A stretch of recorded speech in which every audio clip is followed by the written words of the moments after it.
इस वीडियो में हम बिल्कुल बेसिक लेवल से जानेंगे कि इसका ट्रांसलेशन क्या होगा। क्या राम पढ़ता है।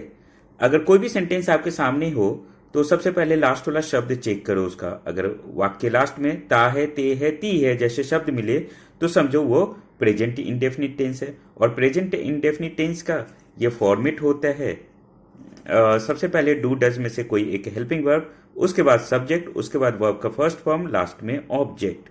तो इसलिए इसका ट्रांसलेशन हो जाएगा डज राम स्टडी। लेकिन थोड़ा सा ध्यान से आप सोचो कि डू डज का यूज हम कब करेंगे और यहाँ पर राम के साथ डज का यूज ही क्यों किए।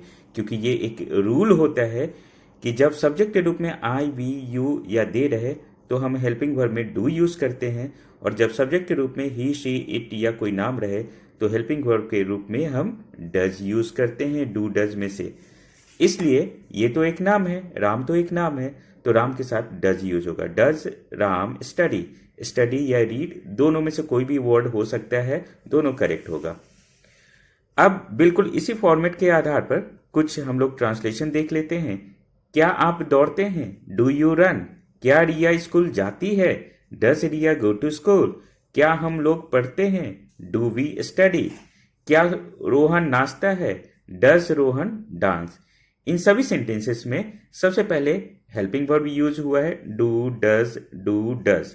उसके बाद एक सब्जेक्ट, यहां पर यू, यहां पर रिया, वी या रोहन।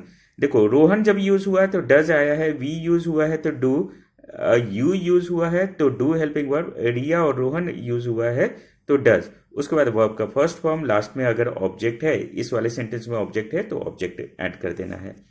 अब इसी का सिंपल फॉर्मेट और इंट्रोगेटिव भी हम सीख लेते हैं। उसके बाद एक टेस्ट का आंसर आप नीचे बताना वीडियो के कमेंट सेक्शन में। राम पढ़ता है, राम रीड्स। राम नहीं पढ़ता है, राम डज नॉट रीड। क्या राम पढ़ता है? Does Ram read. तीनों सेंटेंस में आप देखो सबसे पहले सब्जेक्ट, उसके बाद वर्ब का first form, S E S, he, she, it या किसी नाम के साथ लगता है तो रीड के साथ रीड्स। राम नहीं पढ़ता है तो राम डज नॉट रीड।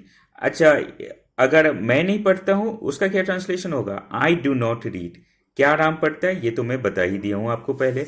अब एक टेस्ट है, क्या वह गाती है? इसका ट्रांसलेशन क्या होगा? दो ऑप्शन है आपके सामने। ऑप्शन क्या क्या है?